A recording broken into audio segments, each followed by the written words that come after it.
Good day everyone, Gary Ender with another chart talk for the 30th of July 2012.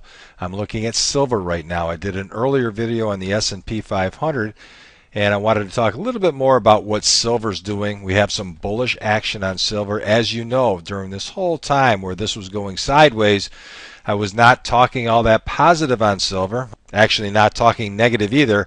I wanted to see which way that this was going to break. And with the Shrewd Trading model in a relatively neutral mode right now, it did have the potential to break in either direction. We see the sloping trend line that's been a resistance level for quite a while. We see the first hit up in here at the beginning of April. It hits here in the beginning of June. It hits it down here again at the beginning of July. And now it's finally broken up through that last week. A couple interesting points to the chart is at the same time that it breaks out through this trend line, it gets a move above this green line, which is a 10-period exponential moving average. Let me zoom in on this a little bit so we can see this a little bit closer. So we see it closing right at the trend line, almost on top of the 10, and then we see that very next day we get a close above it. We do have a little bit of price rejection here. In other words, the price was all the way up to $2.78 before pulling back on the close of this day to $2.74.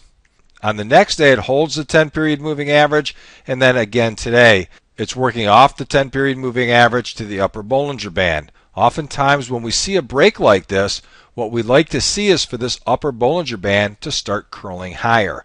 When we have a lack of volatility like this, Bollinger Bands squeeze, and we see them relatively close together. They eventually break out of this squeeze, oftentimes with a head fake first, meaning it'll look like it's going to break in one direction and then breaks in the other, but sometimes they'll break cleanly. And what we really want to see is a close above this upper Bollinger Band. If we've been in a trend for a long period of time, we don't want to see that. But after a consolidation like this, we want to see a nice move above the upper Bollinger Band because that would indicate higher prices are coming.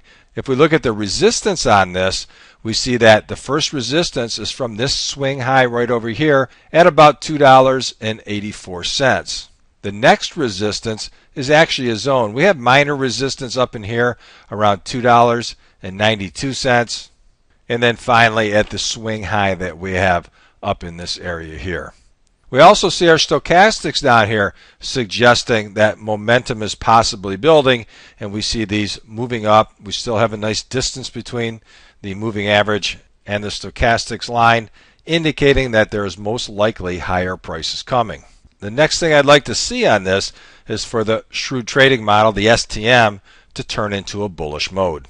I've been relatively bearish on silver for a while, and for good reason. We see that it's been trending down, and we'll see if this is going to be a meaningful move to the upside. And for it to really be meaningful, it has to get above this trend line and start working from that level. Get above this short-term resistance levels, and we want to see the next low to be a higher low. That would indicate that the trend is going to change. We'll come back on silver in the next few days and see how this is working out and what the status of the STM is and these other indicators. This is Gary Ender, ShrewdTrading.com. Stay on the right side of the trade.